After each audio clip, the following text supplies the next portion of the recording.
कुछ महीने पहले कन्याकुमारी से हम कश्मीर तक चले थे। यात्रा को हमने भारत जोड़ो यात्रा नाम दिया था और हमारा लक्ष्य जो बीजेपी और आरएसएस देश में नफरत और हिंसा फैला रहे हैं, उसके खिलाफ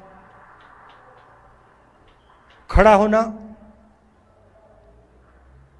देश में भाईचारा, मोहब्बत फैलाने की हमने कोशिश की। यात्रा का मैसेज था, बहुत अच्छा नारा जो यात्रा में से निकला था, नफरत के बाजार में हम मोहब्बत की दुकान खोलने निकले हैं। और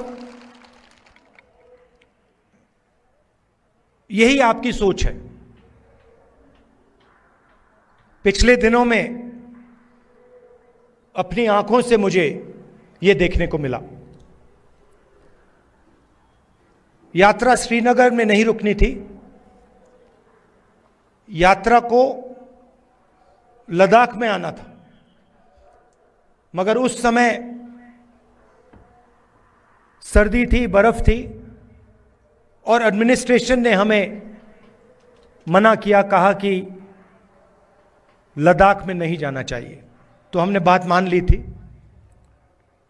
तो मेरे दिल में था और अभी भी है कि लद्दाख में भी हमें वो यात्रा चलानी चाहिए। शायद छोटा सा पहला कदम लिया, पैदल नहीं गए, मगर मोटरसाइकिल में मैं गया।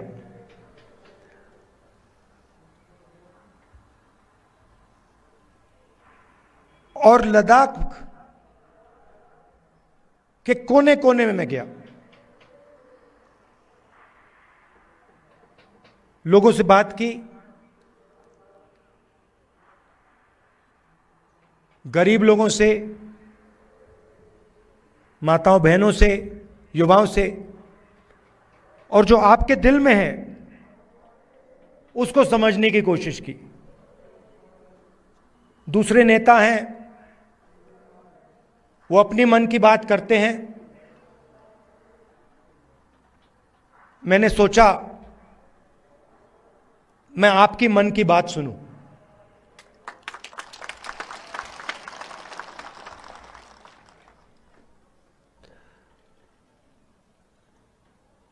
एक बात तो बिल्कुल साफ है कि जो गांधी जी की विचारधारा है, कांग्रेस पार्टी की विचारधारा है, वो लद्दाख के खून में और डीएनए में है। और मैं सिर्फ नहीं बोल रहा हूं आपको, ये मत समझिए कि मैं आपको भाषण में बात बोल रहा हूं। मोटरसाइकिल में मैंने पूरे लद्दाख का चक्कर काटा है और रास्ते में देश भर से हमारे लोग लेबर का काम करते हैं। बिहार से, राजस्थान से, उत्तर प्रदेश से, झारखंड से, छत्तीसगढ़ से, अलग अलग स्टेट से यहां लोग सड़क बनाने, लेबर का काम करते हैं। और मैंने जानबूझ के इनसे सवाल पूछा।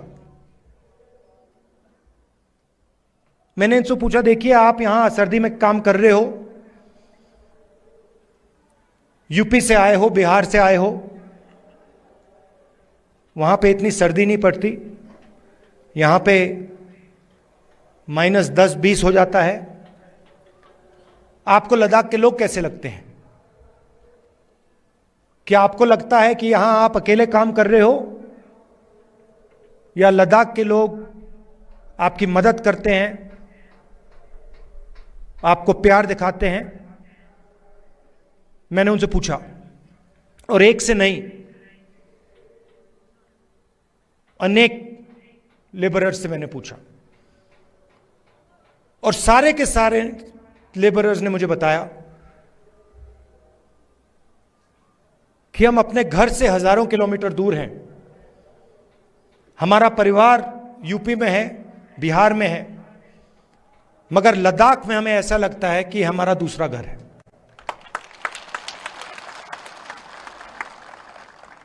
यहां पे जो भी कठिनाई होती है, पत्थर गिर जाते हैं, चोट लग जाती है, सर्दी होती है, भूख लग जाती है, लद्दाख के लोग हमारी मदद करते हैं। और जब भी हम उनके पास मदद के लिए जाते हैं, वो एकदम हमारी मदद करते हैं। तो ये आपके डीएनए में है। आप एक साथ इज्जत के साथ बिना नफरत के रहते हो, और जो कांग्रेस पार्टी विचारधारा है वो आपके दिल के अंदर है। तो इस दौरे में आपने मुझे क्या बताया? सबसे पहले आपने बोला कि जो आपका रिप्रेजेंटेशन होना चाहिए, जो आपकी राजनीतिक आवाज होनी चाहिए, जो आपके लोकल गवर्नमेंट्स के लीडर होने चाहिए, वो आवाज आपकी दबाई जा रही है। आप जरूर यूनियन टेरिटरी बने, मगर आपके जो हक हैं, आपके जो अधिकार हैं, वो आपको नहीं मिल रहे हैं। ये आपने पहली बात बोली। दूसरी बात आपने बोली कि जो रोजगार के वायदे आपसे किए गए थे, वो वायदे झूठे थे, और लद्दाख के कोने कोने में अगर किसी भी युवा से बात की जाए, वो आपको कहेगा कि लद्दाख बेरोजगारी का एपिसेंटर है। तीसरी बात आपने बोली कि जो सेलफोन की कवरेज होनी चाहिए, जो कम्युनिकेशन का सिस्टम होना चाहिए, वो नहीं है।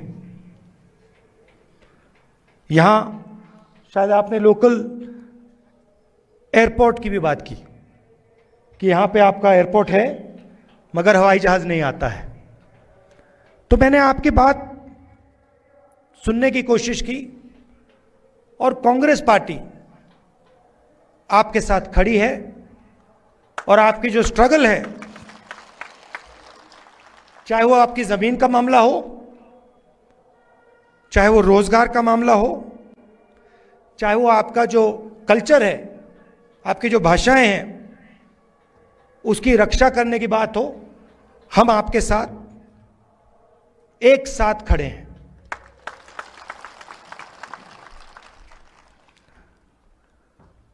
यहां पे सब लोग जानते हैं कि बहुत सारे नेचुरल रिसोर्सेज हैं। 21वीं सदी में सोलर एनर्जी की बात की जाती है, और लद्दाख में सोलर एनर्जी की कोई कमी नहीं है।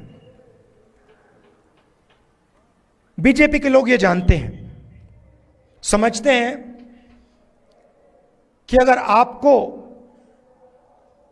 रिप्रेजेंटेशन दिया जाए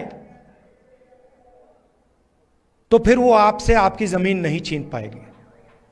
मामला जमीन का है, और बीजेपी के लोग जो आपकी जमीन है आपसे लेना चाहते हैं। अदानी जी के बड़े बड़े प्रोजेक्ट्स यहां लगाना चाहते हैं, और उन प्रोजेक्ट्स का फायदा आपको नहीं दिलवाना चाहते हैं। हम ये कभी होने नहीं देंगे।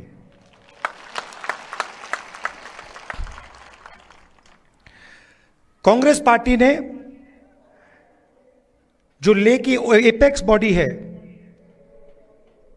और कारगिल डेमोक्रेटिक अलायंस जो है और इनकी जो डिमांड्स हैं उनका हमने पूरा समर्थन किया है।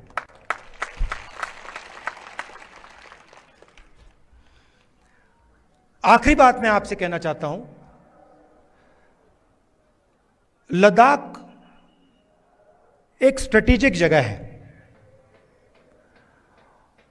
और यहां आने पर, खासतौर से जब मैं पैंगोंग लेक में था, तो एक बात बिल्कुल साफ है कि चाइना ने हिंदुस्तान की जमीन ली है। हजारों किलोमीटर जमीन हिंदुस्तान की चाइना ने हमसे छीनी है। और दुख की बात है कि हिंदुस्तान के प्रधानमंत्री ने ऑपोजिशन की मीटिंग में कहा कि हिंदुस्तान का 1 इंच किसी ने नहीं लिया है। यह सरासर झूठ है। लद्दाख का हर व्यक्ति इस बात को जानता है कि लद्दाख की जमीन चाइना ने हिंदुस्तान से ली है और प्रधानमंत्री जी सच नहीं बोल रहे हैं। और आपका जो रोल रहा है, खासतौर से कारगिल का रोल रहा है, उसके बारे में भी मैं कहना चाहता हूं। जब भी हिंदुस्तान को आपकी जरूरत पड़ी है, जब भी बॉर्डर पे युद्ध हुआ है, तो कारगिल के लोग एक आवाज के साथ हिंदुस्तान के साथ खड़े हुए हैं। यह आपकी हिस्ट्री है। यह आपने एक बार नहीं, अनेक बार देश को दिखाया है। तो मैं इसके लिए आपको दिल से धन्यवाद करना चाहता हूं और आपको आश्वासन देना चाहता हूं कि इस देश में बहुत सारे धर्म के लोग हैं, अलग अलग जात के लोग हैं, अलग अलग भाषाएं बोलते हैं लोग। हमारे लिए सब लोग एक हैं और इस देश में सब लोगों को इज्जत से, मोहब्बत से रहना चाहिए। आप यहां आए, आपने अपना कीमती समय मुझे दिया, इसके लिए मैं आपको दिल से धन्यवाद कहना चाहता हूं। और अंत में कहना चाहता हूं कि अब मैं लद्दाख के चारों ओर घुमा हूं और शायद यह हिंदुस्तान की सबसे सुंदर जगह है। और